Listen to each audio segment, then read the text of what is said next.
why you want to take somebody's head off? Because of that wicked broad? You want to take somebody's head off because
a brother said something to you, you want to take you the reason why you want to take you want to do something, and you need to smoke weed to stop yourself from doing it, is because your oppressor is the devil that the Bible speaks of.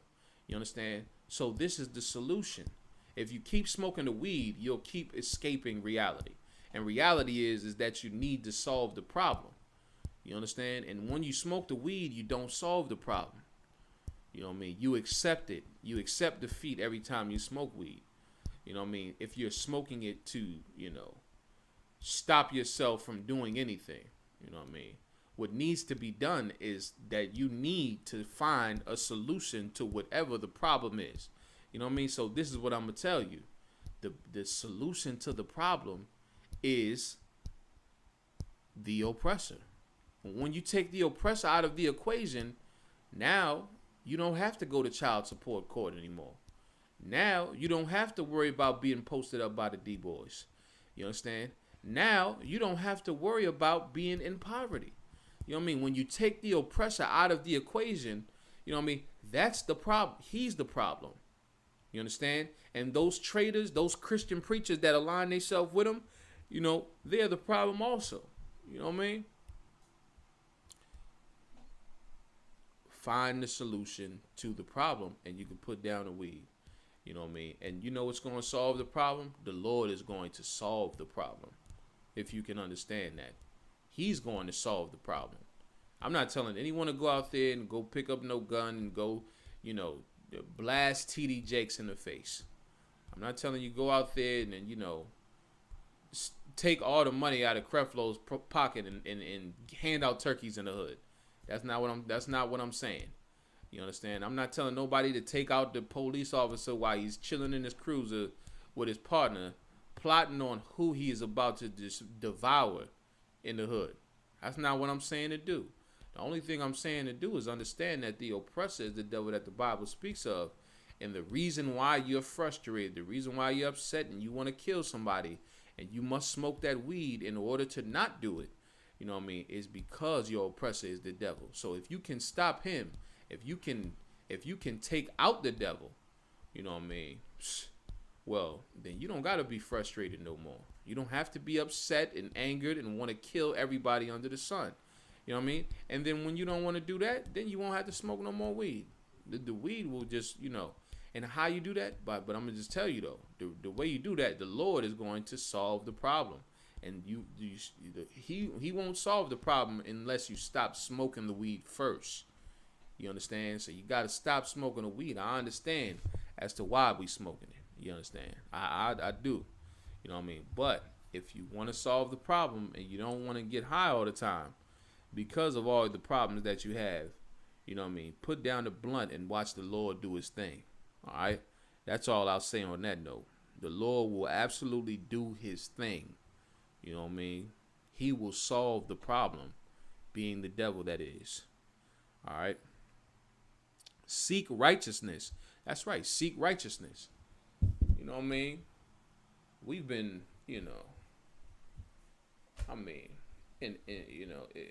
it's almost like a negative thing to do something positive. You know what I mean? It's almost become that, as though it's negative to be positive. It's corny, you know what I mean? And that's because of the whole stigma of the Christian church. You know what I mean? You feel like you're going Christian or something like that. You know what I mean? But that is not the case. Seeking righteousness is not wanting to sleep with a woman that belongs to another man. Seeking righteousness is if you a woman not wanting to sleep with another man beside your husband. You know what I mean? Not trying to pursue another man other than your husband. You know what I mean? Seeking righteousness is not selling poison to your people. You know what I mean? Seeking righteousness is just, okay, I know I need this. I know I need this money. I know this flag gonna get me right. You know what I mean? I know these fizzles gonna, make sure that I'm up. You know what I mean? And my pockets is straight. You know what I mean? However, if I do this, I am destroying this woman. I'm destroying. This woman got kids. This woman has kids. She has a family. She has a mother. She has a father. She has a brother. She has a sister. She has aunties. She has uncles. She has nieces and nephews. You understand? She has all of that. And when I sell her this crack, I am destroying this sister. And not only am I destroying this sister, but I am destroying her family. You know what I mean? Because I am destroying her. And I understand that her family loves her very much. You know what I mean? And her family loves her very much. And I hate this sister because I'm giving her this crack and I'm making her become very ugly. I'm making her hate her family. I'm making her hate her family because now she's going in their houses and she's stealing everything. She's stealing from people's homes that she loves. She's doing things that she normally wouldn't do. She's hurting her daughters. She's hurting her sons.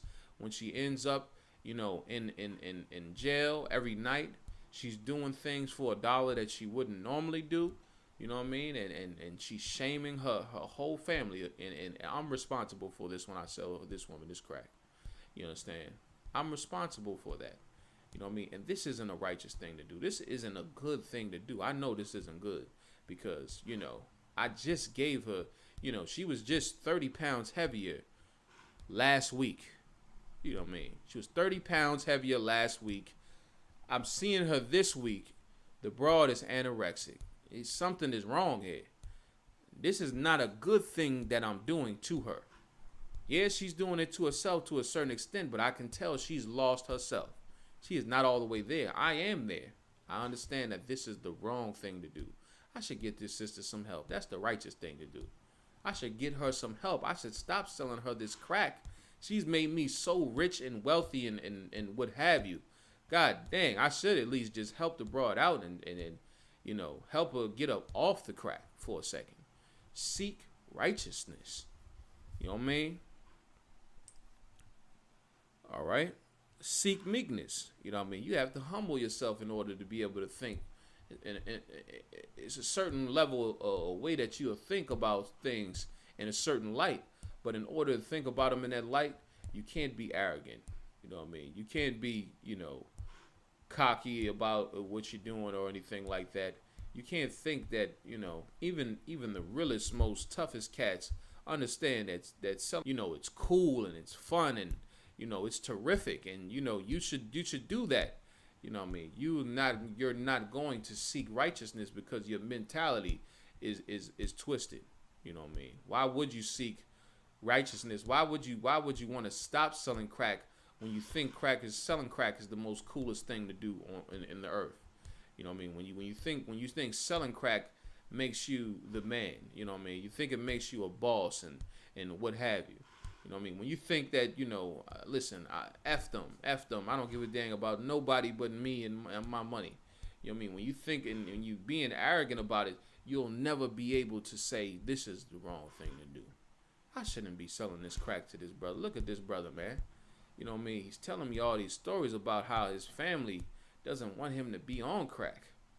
Yet and still, I want to sell him this crack so I can get money from him. You know what I mean? He's telling me, he got kicked out of the house for doing crack. He got kicked out the house because he was smoking crack, and he's back in the house now because he stopped smoking the crack. However, you're helping him out by giving him this little bit of flig. You understand? He's not gonna make the spot hot or what have you. You know what I mean? He ain't gonna make it hot. But he's going to be back out on the streets again because he's going to get kicked out of his house. And, if you don't care about that, if it doesn't matter to you, then you're not going to seek righteousness. You won't seek meekness because you're not meek. You know what I mean? You're not humble. You don't think humbly. And usually this isn't a problem that so-called Black, Hispanics, and Native Indians have. We are a very humble people. You know what I mean? We are humble as can be. You know what I mean? Because we understand what it feels like to be deprived of things. You understand? And because we know what it feels like to be deprived, we enjoy, giving to people that are deprived themselves. You understand? Because we understand what it feels like to be deprived. You know what I mean? And we don't want to feel like that. So why would we want someone else to feel like that? I mean, that's why it's a tremendous amount of brotherhood that we already have amongst one another. You know what I mean? But somebody that's lost in the sauce might think everything is all cool and gravy and what have you. But that's not the case. Okay? So seek meekness. All right? It may be ye shall be hid in the day of the Lord's anger. It may be that ye shall be hid in the day of the Lord's anger. Now, the day of the Lord's anger, what is that? The day of the Lord's anger is when those angels, the Christ and the angels, are no longer on standby. All right? Christ and the angels, they no longer on standby, but the order comes from the Most High to, fall on America, fall on the earth. You know what I mean? The order comes down. You know what I mean? From the Lord to execute judgment. To execute his judgment. And, just like with any war, you know what I mean? People get caught in the crossfire. You know what I mean? But however, the Lord, you could get hit with a stray bullet.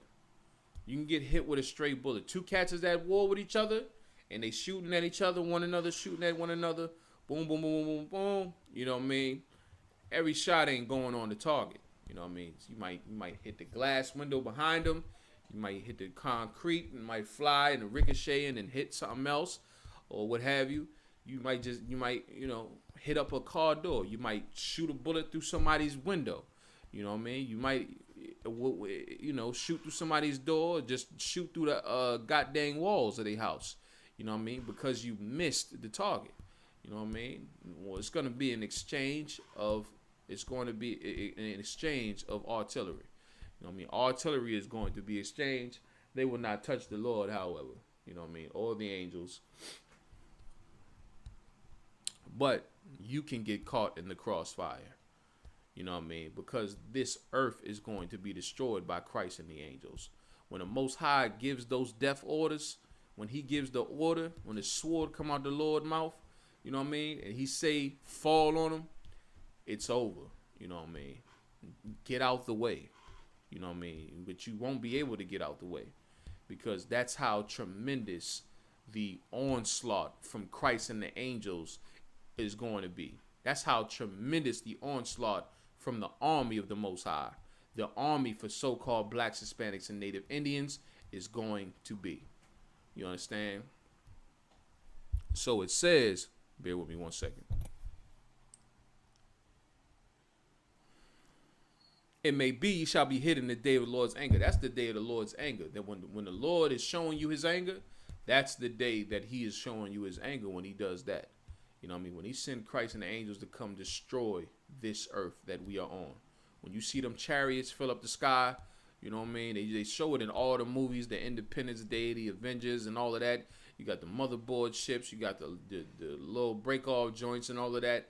And they over there, they got the plasma all over them. And, nothing is penetrating through it or what have you. We got all of that or what have you. because they know what's about to go down. But that is definitely what is going to go down. You know what I mean? You're going to see them chariots fill up the sky. 200 million angels. Salakia. On chariots, ready to destroy this place. You know what I mean? And if you don't want to be destroyed with it, you know what I mean? Seek meekness. Seek righteousness. You know what I mean? Humble yourself. All right? And you'll be hid in the day of the Lord's anger. Meaning what? The Lord is going to make a specific effort. You know what I mean? You got different operations with any army. You know what I'm saying? You got the front line. You got cats on the front line. You got the special ops. You got all kind of cats. You know what I'm saying? In different you know, branches of the military or what have you that have different responsibilities. You know what I mean? The Lord is going to give a specific order. You know what I mean? A specific order to ensure that those brothers and sisters who humbled themselves, who sought after righteousness, who stopped eating pork, crab, shrimp, and lobster, who stopped celebrating holidays, you know what I mean, American holidays and all these other, and left the homosexual Christian church and the child molesting Christian church and the Catholic church and the Muslim mosque. The Lord is going to take note of that. And you know what he's going to do? He's going to make sure that you dwell in safety when everyone else is in absolute danger. You know what I mean? You won't be consumed when Christ and the angels return to deliver justice and show the anger of the Lord with what has been done, for all the violence that has been done on our people. All right? You'll be hid. You'll be hid on the chariots of the Most High. You know what I mean? On those chariots, some things that they call UFOs, those are the chariots of the Lord. Those flying objects that they say defy the laws of gravity, that they move in they maneuver, the way that they maneuver defies the laws of gravity. You understand? That is the type of power that you are dealing with. A power that has, you know, aerial power, you know what I mean, that defies the laws of gravity. You know what I mean? Meaning we shouldn't be able to move like that on anything that is flying around the earth. You know what I mean? You got the America and all of these other countries and what have you. They have different fighter jets and predator drones and things like that, and they all have a pattern as to how they are able to maneuver. You know, they're restricted to the laws of gravity. But our power defies the laws of gravity. You know what I mean? When it comes to, you know, the Most High's fighter jets. The Most High's fighter jets defy the laws of gravity. And they, you know, this world, this earth is no match for that. All right? If just, you know, the way that they maneuver defies the laws of gravity, imagine the artillery that they have in store. The artillery that is in store is going to be absolutely far more superior than any weapon that is known to man. You understand? Okay? So, you know, with that being said, you see, I might be able to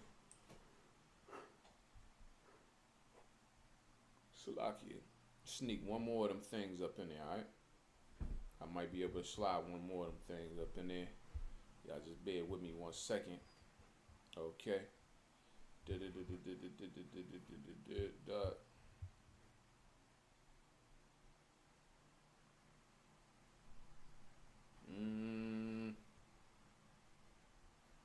Guess I'll use this. I'll go to this one then.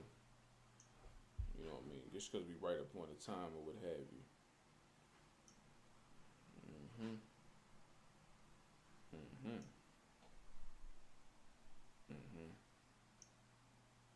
That's right. No sweat. All right. Where we at? Oh, okay. Most High in Christ. All right. Salakia. Where we at? Ecclesiastes, right? In the Old Testament, Ecclesiastes, the 4th chapter, and Salakia, the 9th verse, all right? Two are better than one because they have a good reward for their labor. You know what I mean? Two are better than one because they have a good reward for their labor. Let's read on.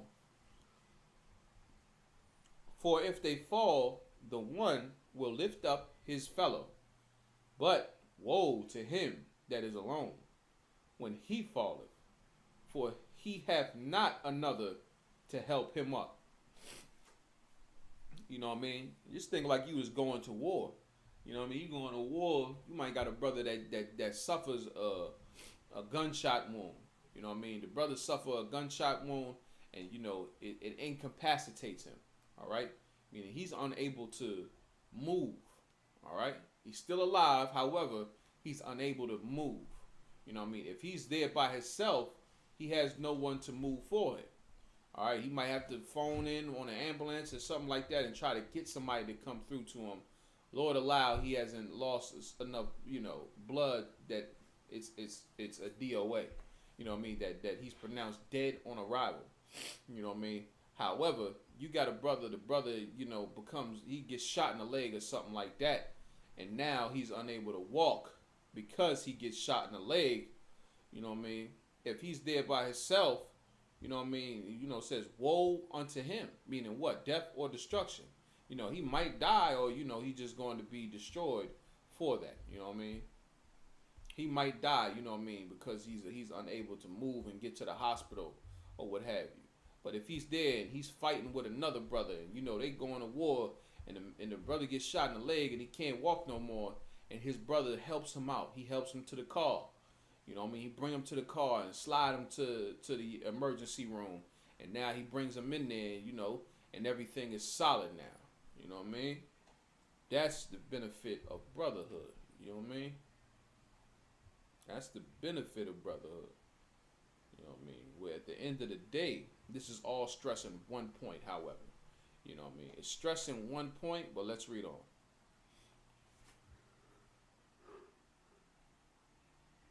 Salakia. Again, verse 11. Again, if two lie together, then they have heat. But how can one be warm alone? Right? If two lie together, they have heat. But how can one be warm alone? Okay? So two lie together, they have heat, but how can one be warm together alone? You know what I'm saying? Meaning what? Let's just say, like even, there's circumstances where, you might be, now this is something that isn't really, what have you, but it's not something that's too common with our people or with it, whatever. You understand? But, you know what I mean? Let's just say there's freezing temperatures, okay? We are in freezing temperatures and you're by yourself and you out there and what have you, your chance for survival is very low. You know what I mean? Your chance for survival increases tremendously if, you was walking with somebody else and below freezing temperatures. Because why? Because you can hold each other for body heat and you can gain warmth like that. You can gain warmth, and so that's a benefit of being. That's a benefit of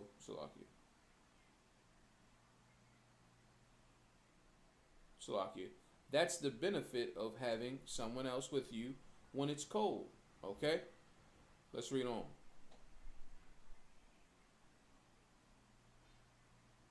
And if one prevail against him, two shall withstand him, and a threefold cord is not quickly broken.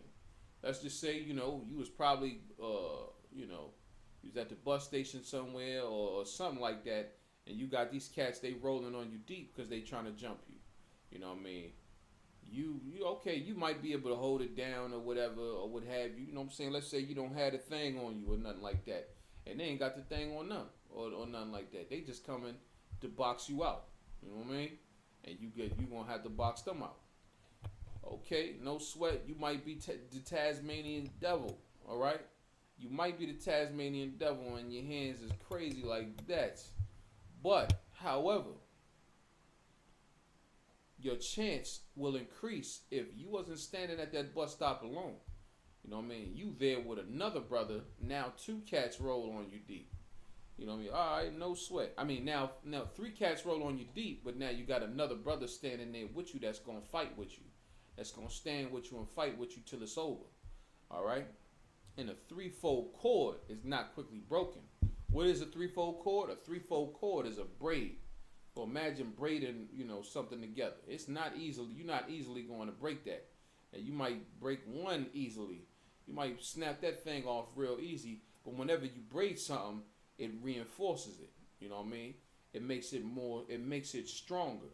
All right. When you braid that thing up. All right. But all of this is stressing one point. The point that is being stressed here is that we need each other. You know what I mean? We can't be selfish. We have to be selfless. You know what I mean? We have to have brotherhood. You know what I mean? And brotherhood is such a great and wonderful thing to have, and it's almost a no-brainer as to why we should express it toward one another. We should show brotherhood toward one another. Showing it toward one another is an absolute no-brainer because it is absolutely beneficial. You know what I mean? It's beneficial, you know what I mean, when our oppressor is trying to, swarm us and destroy us, you know what I mean, with whatever devices and tactics that they have, that they implement to destroy us, you know what I mean? If we have each other, that makes it much more easier to withstand. You know what I mean? But with that though, however, you know what I'm saying, we want to roll because we right up on the time or what have you, okay? But at the end of the day, you know what I'm saying, brotherhood is a weapon, you know what I mean, and it is the only weapon that will be used to successfully destroy our oppressor. And if you want to learn, if you are interested, if you know what I'm saying, you want to learn how to combat the oppressor. If you want to see this nation fall, if you tired of what happened, you know what I mean, with Stephon Clark, if you tired of what happened with George Floyd, if you're tired of what happened, you know what I mean, with all the recent acts of deadly force, employed by the police on our people, if you're tired of seeing our people die by the hands of police officers, you understand, make sure you get up in the ISUPK. Make sure you call the nearest city to you, okay? And you get up in there and you call that number and you do as you're told to be a soldier for your people. Okay? So with that, I'm going to roll Israel Shalom. Yahweh Shia Shah Rakathum. To my brothers, Yahweh Shemor Lathan Bahashim Yahweh Shah. To the sisters.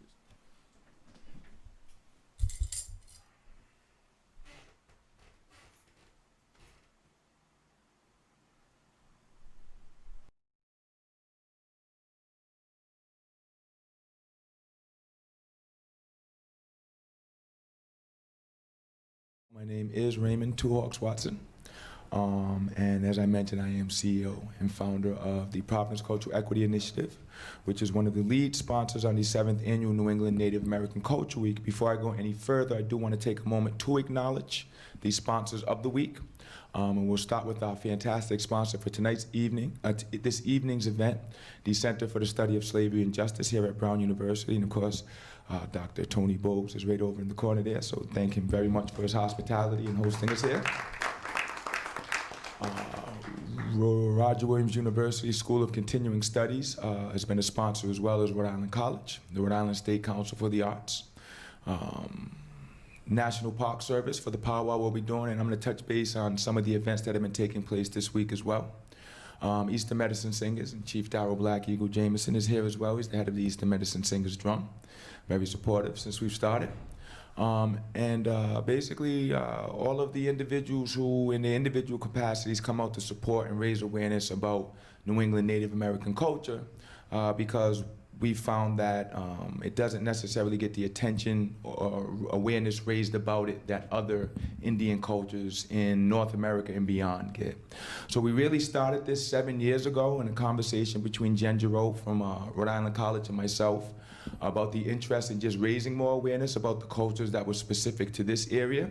It started off with just a conversation about having a powwow, but we soon realized that just doing a powwow wasn't enough because people come to powwows and they leave without really understanding anything about the culture. It's more of a spectacle for them, and we definitely like to share our culture in that way. But we wanted to encourage actual academic sort of dialogue and conversation and learning. We wanted to facilitate learning about our culture, our history, who our people are. And as Creator would have it, we're here on our 7th year, so it's been a fantastic week of programming thus far. We started on Monday with a panel discussion entitled Squanto, Friend or Foe, which was held at Rhode Island College, and we discussed the historical figure Squanto, and actually realized that's not actually his real name. What was it, Tisquantum? And Squantum means man in Natick, so we're basically calling him man. And the role that he played getting kidnapped, taken over to Europe, finding his way back, getting kidnapped, brought back over there again, and then eventually making his way to be a translator between the Indians that were in the area and the colonists, and all of the, for lack of a better term, drama that came out of that and how it's impacted us even until this day. So it was a very lively discussion, pretty well attended, and it was a great way to kick off the week. Tuesday, we had a Nkomo Mswemi drum social in the courtyard for Roger Williams University School of Continuing Studies. It was an excellent event, and it was a great way to show right in the heart of the city that our culture is alive and well. So if people were driving down Empire Street, riding by AS 220, they saw a cultural vendor out there. They saw a food vendor out there serving traditional New England Native American cultural foods. And they saw the Eastern medicine singers out there rocking away as we usually do. So it was a very nice time. We do once again appreciate Roger Williams University for facilitating that as well. Last night we supported a gentleman by the name of Walter Callender, who has a fantastic initiative called Practical Innovations, which seeks to find and highlight and give financial resources and supports to individuals with innovative ideas that are coming from communities that are invisible in plain sight. So the basic premise behind Practical Innovation is that so many innovative ideas that have impacted the world have been found by big corporate entities going into third world countries and looking at what people are doing to survive on a daily basis. So they go and they kind of study these people, and then they come back here and they have the facilities and resources to take it to the next level. So they make lots of money off of these products like syringes and Tide and all of these different things that we use in our everyday life that we don't understand came out of someone trying to figure out a way to just survive on a daily basis. So Practical Innovations makes it a point to target individuals from those communities. And he had reached out to us wanting to connect with the local Native American community. So we supported that event last night as part of New England Native American Culture Week, and we'll be following up with an event with